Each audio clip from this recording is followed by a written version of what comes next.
Hello, this time I wanted to make a grabber excavator, and that's my gearhead solution to this idea.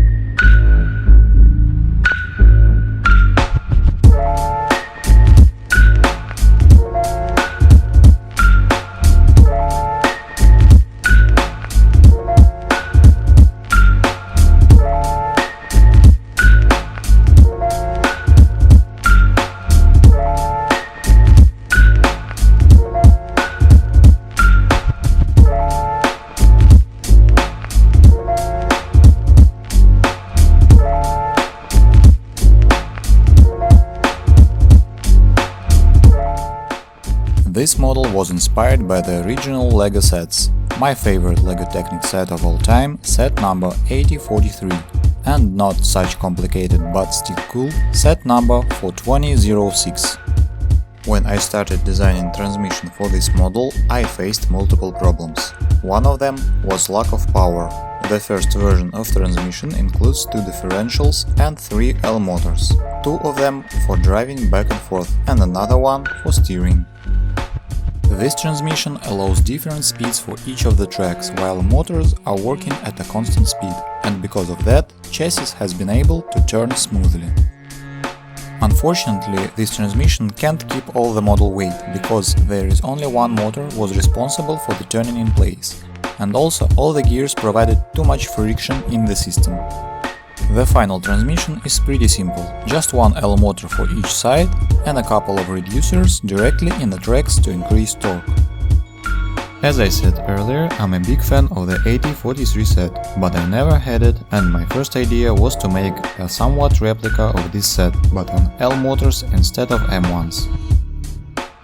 I was infected with the idea of designing a distribution gearbox as we have it in the original set. But at the last moment my collection was replenished with a third infrared transmitter and receiver. Of course, because of my inferiority complex, I can't refuse an opportunity to make the model bigger, and extra power functions units allows it. In the final model I installed one second version infrared receiver with a battery block in the chassis, and other 2 in the superstructure also with a battery block.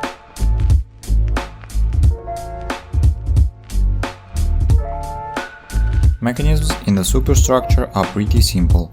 The first of 4 L motors in the superstructure is connected to a worm gear that rotates 8-tooth gear. This gear is connected with another 8-tooth gear that rotates turntable with the chassis.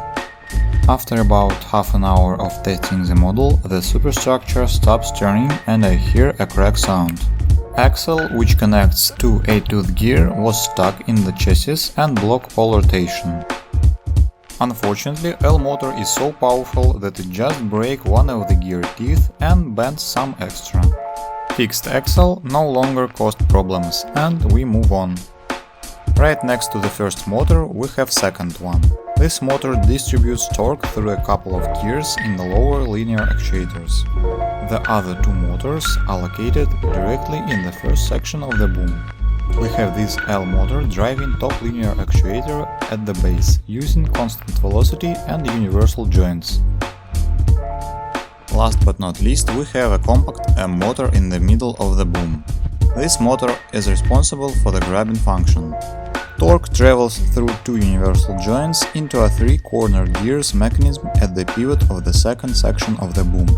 I use this solution instead of a universal joint because it has bigger working angles, in some cases even sharper than 90 degrees. From this point there is just a straight axle that transfers torque to a small linear actuator located between claws.